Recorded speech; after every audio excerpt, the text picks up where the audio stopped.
Right now, we are joining in the studio Pete Nosal and James Burns, who are two of the Rock Hill School District board members. So welcome. I think, Pete, this is your first time on Palmetto Mornings, right? It is. And Thank James. I think it's my first time. All right. As well. Welcome. We have Yeah. first timers, but friends of the show. We do know that the Rock Hill School Board did have a meeting last night. Want to hit on two topics. One in particular, we kind of want you to break down for us. It is, and Pete, I'm going to start with you. It is the J.B.A.C policy.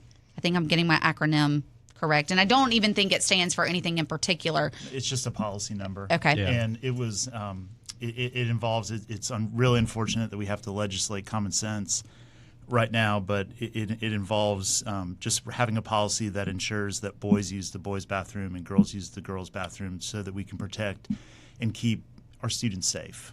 It's really important that we protect our females and our daughters that are in school and allow them to have female-only spaces in our schools. Actually, it's a shame we live in a society now where basically everybody wants to be a victim of some sort, and we speak a lot about mental health, but yet we put it on a pedestal and we cheer it on.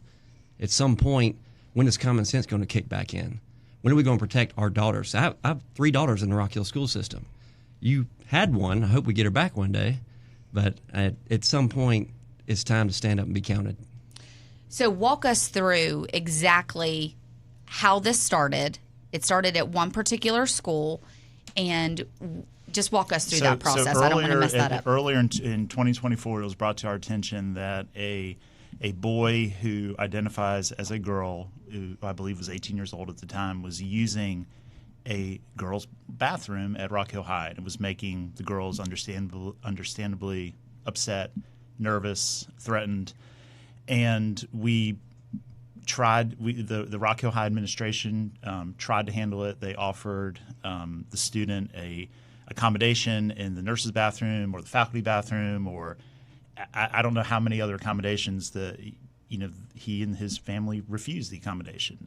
Dr. Schmolzy got involved, met with the family, again, said no to the accommodation. And so, unfortunately, that's where the board got involved, and we drafted a policy that is very similar to some language that was down in Columbia, and it's very simple. It's very straightforward. It's common sense. It's just you use the bathroom of your designated for your sex, and that's what is going to keep our students the safest. There's no free assaults or sex assaults in South Carolina, and we're not going to sit here and give anyone the opportunity to do that. And so we are going to keep our daughters safe in our schools, and it's a common sense policy that unfortunately is stopping the progress of our school district. We should be focusing on improving the conditions in our classrooms, so, in getting better people in our schools to support our teachers, recruiting and retaining the best teachers, and paying our teachers what they're worth. And I want to point out, Pete, a lot of times with these situations we get, it's twisted around to say that you're anti-LGBTQ+. And what people don't realize is all of the 14, 15-year-old girls that feel like they cannot use the restroom because they don't feel safe. So it becomes a situation where you have females not feeling safe within their own space. And people are trying to look at, the small percentage that may fall into this category and say that it's discriminatory. And I just don't believe it. That's not the case. The ultimate goal is to protect our daughters. That's right. Well, and also the end-all goal, too, is to protect that boy, because you don't want him to be put in a position where people can even say that he's doing something. So really, if you're looking at it from both angles, you're really protecting all the kids involved. We are. Which is what administration, which is what we charge when we vote for people like you and James. That's what we charge you to do, is to keep our kids safe. Now, I do know that there was some opposition who did show up in the community piece of the meeting. What are they saying, and what is their place in all of this?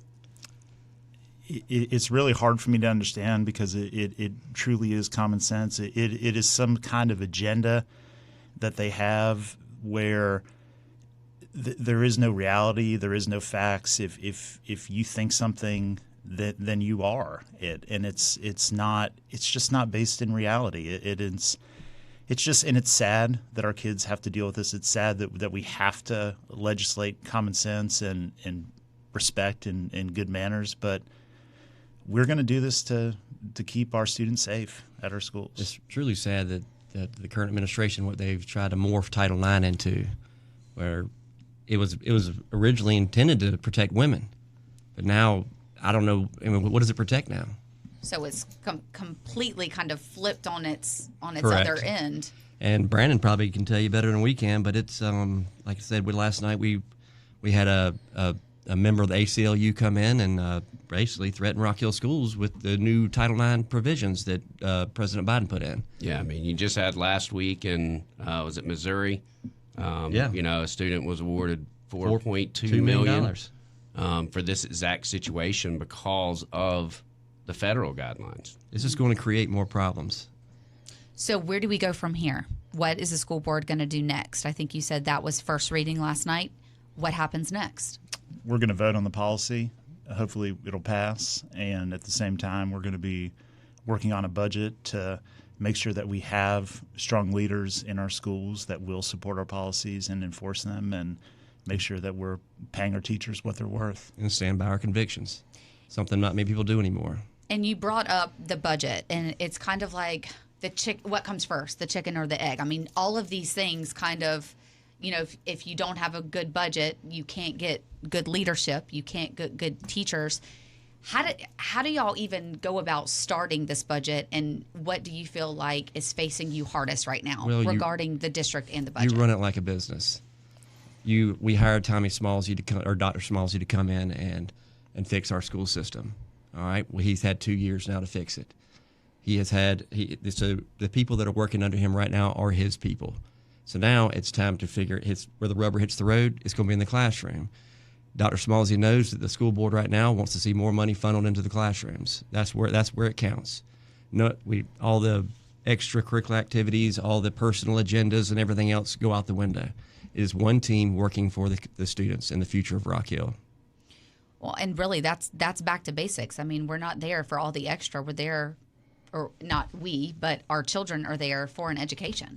Our schools do not exist to give adults jobs. Our schools exist to have the best teachers in the classroom, the best leaders to support them, the best coaches in our schools, so that these kids get one chance at a education, and that we give every kid that comes to our schools the best opportunity to be successful.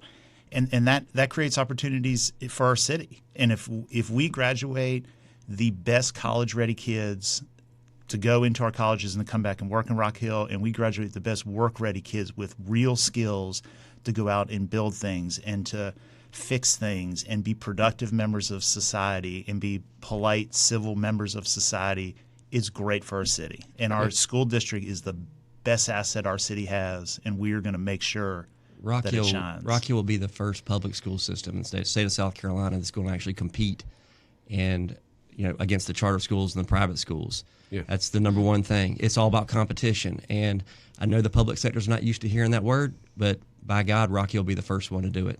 And, of course, the end-all goal, like you said, for the city and the community, for these kids, they might go off to a 4-year college or a 2-year college or learn a trade, but the end-all goal is for them to come back here and take our places. I don't want to be sitting here when I'm 70 and 80 years old. You don't want to be selling cars. No. You don't want to be in court, but I'm a little concerned. I mean, I'm going to be honest. I'm concerned as a parent. Are our kids going to be able to do what we do? Correct. And maybe our parents said the same thing about us. I'm not really sure. And so when I talk to the administration of the school system, I'm trying to shift their focus from test scores to what's your market share of the kids that actually live in Rock Hill School District. Mm-hmm.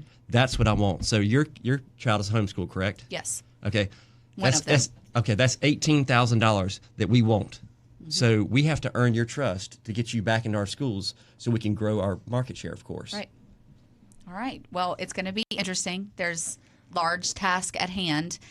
I feel like it's in good hands. That is strictly my opinion, but keep us posted on where this is going to go. Your next meeting is scheduled for Do we know yet? It hasn't been discussed yet, but we'll Okay. probably have another meeting by the end of this month. Okay, and y'all do still meet throughout the summer if needed? If needed. Our next, we'll have a July meeting if needed, but I'm sure we'll have a meeting sometime in June Okay. to clear up some loose ends. All right. Well, this was James Burns and Pete Nosal, board members of the Rock Hill School District.